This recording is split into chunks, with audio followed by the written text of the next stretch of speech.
Hello and welcome to Policy Watch, your packed snapshot of the week's biggest business developments, their context, their relevance and impact. I'm Govindraj, Ethiraj. Today we're talking about retail inflation, which inched up in January. Consumer prices rose 5.1% in January, higher than the 4.3% earlier. One of the other things that we're looking at, of course, is the budget impact. Today we speak to two people who will give us a sense of two different sectors. One is information technology, and we shall have R. Chandrashekhar, President of NASSCOM, joining us shortly, and also Sangita Reddy, Joint Managing Director of Apollo Hospitals, to give us a sense on what the healthcare sector is expecting from the Union Budget 2015, and that's a lot. Joining me now here in the studio is Debopam Chaudhari, Chief Economist of Zyfin, and we're going to ask him about what the new numbers for retail inflation mean, particularly in the context of the other numbers, which is GDP, which have been changing, and trying to understand what the composite picture looks like. Debopam, thank you very much for joining us here. So tell us, first of all, retail inflation is up, consumer prices obviously therefore are up. Is this in the context of the fact that IIP, or the Index of Industrial Production, is slowing down, to be viewed differently, or are we sort of assuming too much? The thing is, IIP, the methodology has not changed. We still have the old base and the old way of collecting data. While in case of national income accounting as well as the CPI statistics, a lot of changes has happened in the methodology.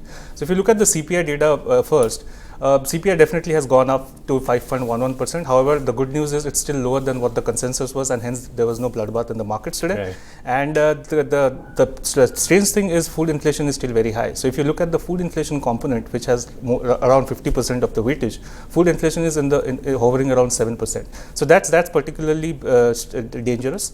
And but the weightage has been brought down, right? I mean, CPI has been reformatted. It's still 45%. So right. that's quite a lot. Okay. So and food prices are known to be very volatile in a country like India, be it because of crude oil prices, which has an impact on food prices, as well as uncertain weather conditions. So if there are further adversaries which impact food prices in future, then food prices would definitely cross 7%, and that will again have a very significant impact on the general price level. Okay. Another interesting thing which I found in the inflation data was, if you look at the breakup that the government gave, urban regions, in case of urban regions, general inflation was lower than rural villages, but food inflation was much very than the rural regions. Which is so you're saying food inflation is higher in urban India and lower in rural India? Yes, it's much higher actually. Okay. Is that unusual, or is this the first time? Well, according to me, based on my analysis, this is a direct hint at something really bad, or there is a huge amount of supply mismatch that is happening. That supply, the logistical, the concerns has not yet been addressed by the new government or the new APMC regulations that has been brought into the picture. Okay. So by the time food or crop or the food produce is brought from villages to the cities, a lot has happened in between, and hence you see that huge spurt in prices and a different price differential that exists between villages and cities. But this is not the case with the general price level. Okay. So that's an interesting point. And in case of IIP, the good thing is IIP is still positive. IIP is known for its volatility, but we have seen two positive numbers for 2 consecutive months. That's a good sign. More than 59% of the industries that has been surveyed in the month of December recorded positive growth, which is again a good sign. But what is worrying is consumer durables. Consumer durables consistently has been performing negatively for the last, I think, 5 months now. And in a country like India, where more than 50% comes from private spending, consumer durables needs to pick up for the overall IIP, to gain more traction or gain momentum and contribute heavily to the GDP. So that's still a concern area. Okay. So we are, in some ways, despite everything, we are still carrying the lag effect of the slowdown of the economy, regardless of what the GDP numbers now, which are of course revised, might say. Yes. Right. Yes. Okay. So let's look at GDP specifically now. There has obviously been some debate about the reformatting of GDP numbers, but and let's put that aside for a moment. But if we were to look at the numbers vis-a-vis industrial output, how do we look at? I mean, are we, because IIP and GDP, at least from a layman's perspective, were going somewhat in the same direction earlier, but now that doesn't seem to be the case. Yeah. Why is that? So GDP manufacturing, you are right. So GDP manufacturing should be at least on a similar trajectory as IIP. The numbers would definitely not match because of the frequency and the type of surveys that are being done for GDP and IIP are different. But the trajectory should be the same. But with the new numbers that the government has come up with, it's totally different from the IIP. And an easy guess is perhaps the government is coming up with a revised IIP very soon, with a revised set of industries which would be surveyed from here on, and a new base which would make it much more comparable to the new GDP numbers. Okay, so you're saying even that's another sort of reformatting we should expect, which might help align everything in one line. Okay, so let's look forward now. So these are the inflation numbers, these are the IIP numbers, these are the GDP numbers as we know them. What should we be looking out for in future, in the next 3 months, and what can we expect, or what should be done to either correct or leave things as is? Based on our analysis, we are very confident that India is already on the recovery phase of the business cycle. You know, business cycle has various phases. So once after a recession, the first phase is recovery, and after that you get growth. So we are very much on the recovery phase. Why do you say that? Because all our data points, for example, consumer sentiment data, which Zyfin tracks on a monthly basis, has been pointing up from November onwards. So that's a very big turnaround, because consumer sentiment for the last 3 years has been on a negative downslide. November was the first month when we saw some good amount of pickup, and it has been picking up since then. Even Narendra Modi mentioned about consumer sentiment turning positive for the first time in 3 months in the recent CEO summit.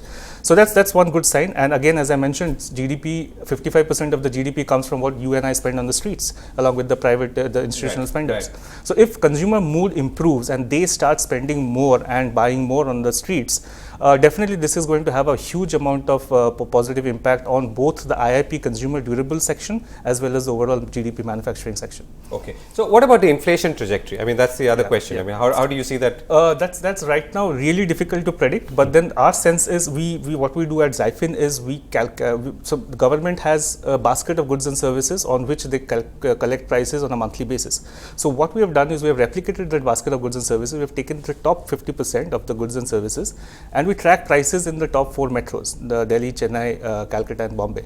Our analysis suggests that inflation, because of food inflation, would hover around 6.2 to 6.5% for the next 2 quarters at least, before starting to subside. So CRISIL, for instance, has 6.5% for the fiscal.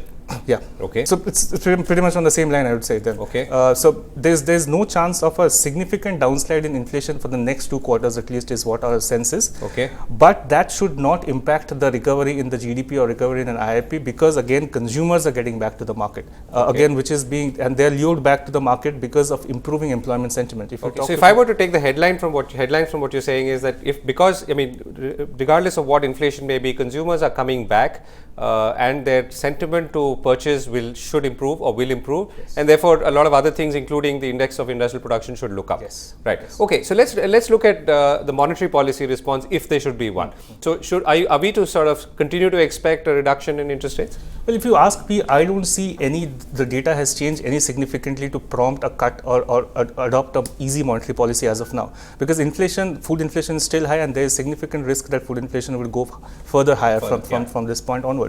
Also, the GDP is doing pretty well as per the government. But a lot of economists are actually saying the other way around, right? I mean, they're saying, okay, if you look at the aggregate, including lower oil prices and so on, I mean, the Reserve Bank should be actually cutting rates or continue to ease rates. Well, the issue that India faces right now, even if you talk about the inflation issue, based on our understanding, this is a cost push inflation. This happens when there are supply constraints. It is not something which is being caused because there is a huge amount of demand in the market. Sure. RBI or monetary policy can work best whenever there is a demand push inflation. Inflation is happening because there is a lot of demand. So RBI makes the money supply stricter, and the demand comes down gradually.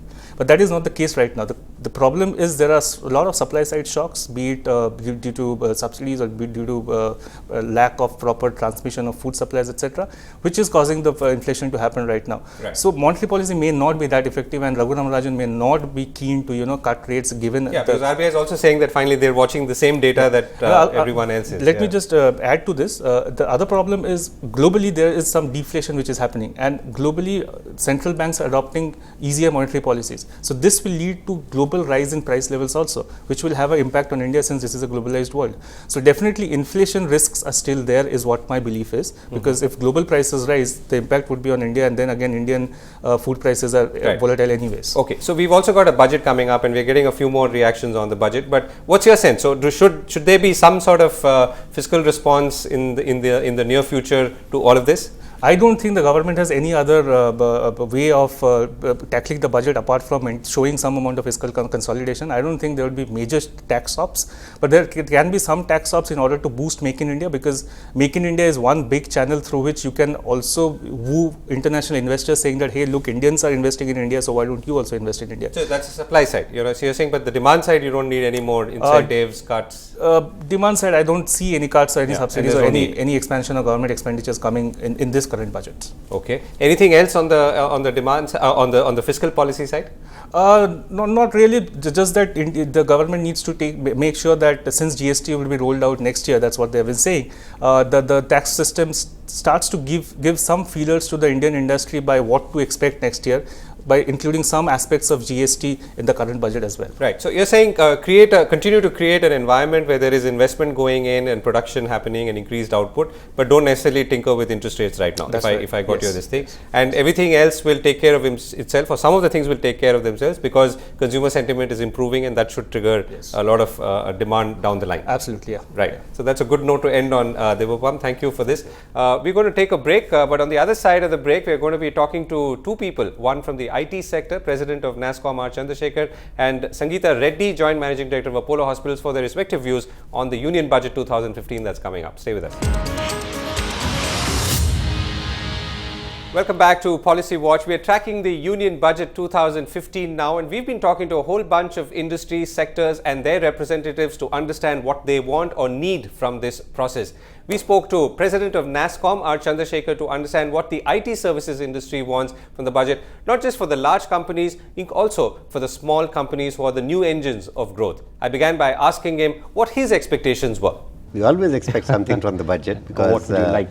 Because this is an area which is extremely important for the country. It's one of the most important areas of the economy today. Contributes about 8% of the GDP and employs more than 3 million people directly, 10 million people indirectly, and so on. So I think the key thing in the budget is what can we do to really stimulate the growth of this sector further, and how do we do it in such a way that it adds to the multiplier effect on the economy. So there are two main areas that we have talked about. One is the small entrepreneurial and product and startup companies which have been the brightest star in recent times within this sector, and which have in a sense lit up the sector with their energy and their innovativeness. And today we are the fourth largest startup ecosystem in the world. Within a year or a year and a half, we will be the second largest in the world. Does that mean that everything is hunky-dory in this area? On the contrary, we are also seeing simultaneously the movement, or the exodus, if you will, of a lot of these companies moving to other countries. The moment they move, we lose the entrepreneur, we lose the economic value that they are creating, we lose the multiplier, we lose the employment that they are creating, and we lose all the economic benefit. So what's the one or two reasons? What we have actually said is that we need to do certain things to prevent this from happening. We need to look at some of the taxation issues, the way in many cases the products are being taxed, both for in terms of the service tax as well as in terms of the VAT, like in goods. The second thing is, for these companies, they as it is have a lot of problems in raising capital, because they don't have tangible assets, and mostly they get funded by venture capital or angel investment. And then you have an incidence of TDS which further aggravates the problem, because you are actually deducting tax, going through a long cycle to get that money back, when it's known that you don't have to pay any tax eventually. So that makes it harder. The third is a lot of regulatory requirements, where the regulatory compliance requirements of a small startup company are similar to that of a large company, and makes it very difficult for them to function. Even today we had in a lot of small companies in our own AGM pointing out that this is something must be done about it. The other important part is the way we tax the investments which are being made. This sector, as I mentioned, depends mostly on venture capital and angel investment. But rather than encouraging angel investment, it's actually taxed in our country, believe it or not. As it is, an angel investor is taking a huge risk. And on top of that, before any returns have been arrived at the point of investment, if it is taxed, why will anybody invest? And this in a global environment where other countries like UK, Canada, Singapore are offering all kinds of incentives to get Indian entrepreneurs to relocate to their countries. So surely we should make it more attractive and hospitable environment for these companies to come in and nurture them through the first 3 or 4 years. So taxation in terms of how it is incident on these companies, taxation on the investments that are being made into these companies, and how do you ensure that it's not there at the point of investment. Right. Nobody says that tax should not be levied at the point when the money is made, but not before it is made. And the third is the regulatory compliance part. The second large part of our asks in the budget are with regard to the large companies, where the expectations are not in terms of any incentives or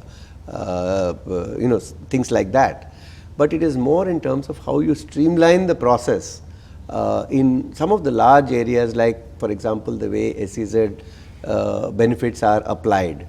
There have been a bunch of issues. Right. Of course, the government has been very proactive in addressing some of them, and I think those are definitely praiseworthy, and that's the way in which these issues can be addressed.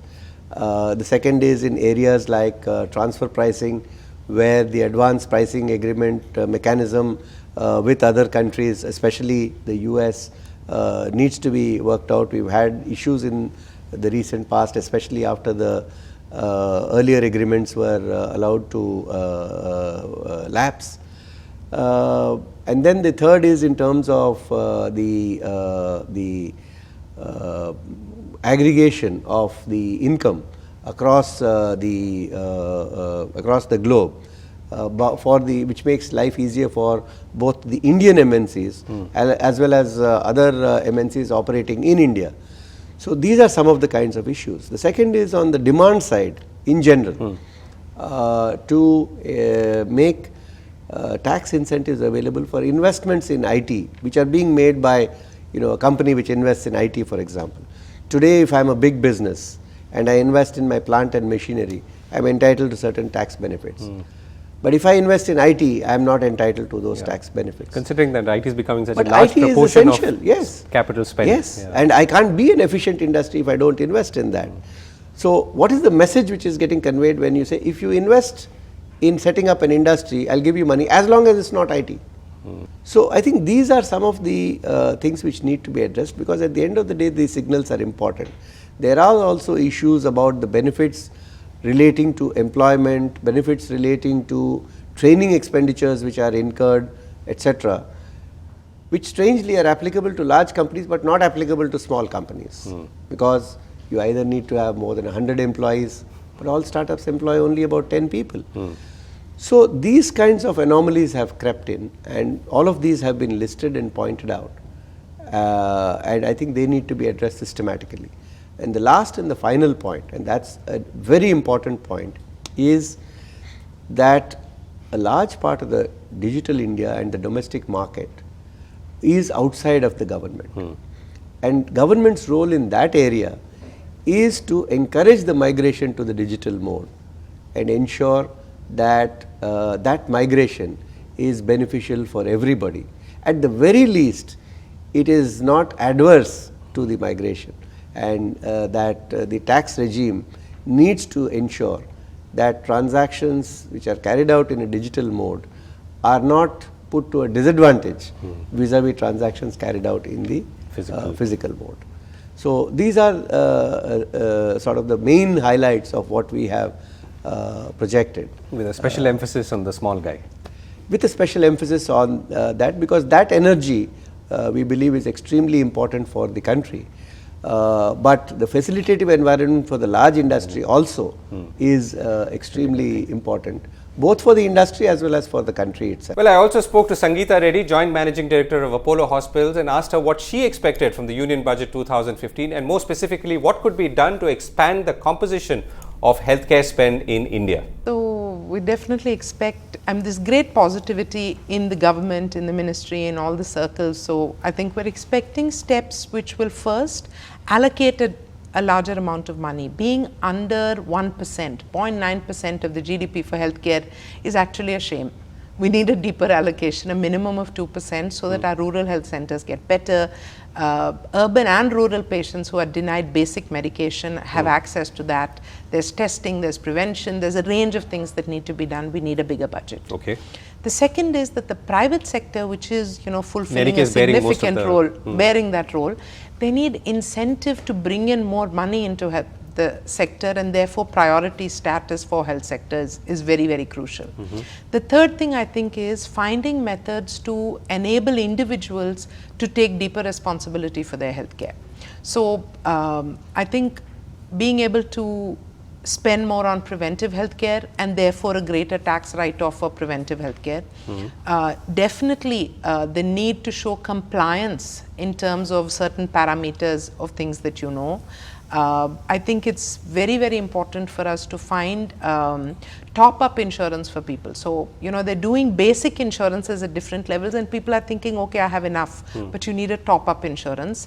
And then a move to create outpatient insurance as well, because you're covering only certain hospitalizations, but a lot of things in the outpatient area need coverage as well. Right. So you're saying insurance incentivize patients to take more wellness programs or wellness related covers.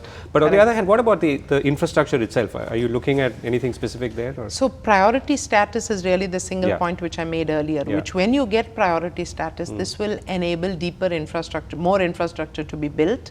And attract more money into healthcare. We need to build 100,000 beds extra for the next 5 years at least to reach the WHO norms of adequate patient to or population to bed ratio. So this needs capital, and that capital has been scarce in coming. And therefore, we should ensure that the government finds ways to encourage FDI as well as local entrepreneurial capital to go into healthcare.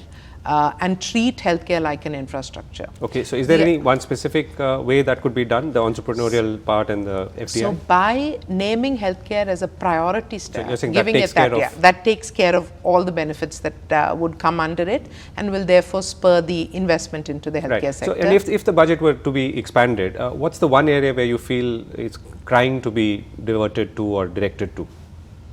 I think the very clear pockets of underserved areas where, various states, emergency medicine and highways. I mean, why should we lose people on highways just for want of healthcare? We're not, we're supposed to be the world's largest economy pretty soon. We should take care of the health of people. So I think highways and emergency medicine is a very crucial one. The other one really is the whole creating the digital infrastructure for better healthcare.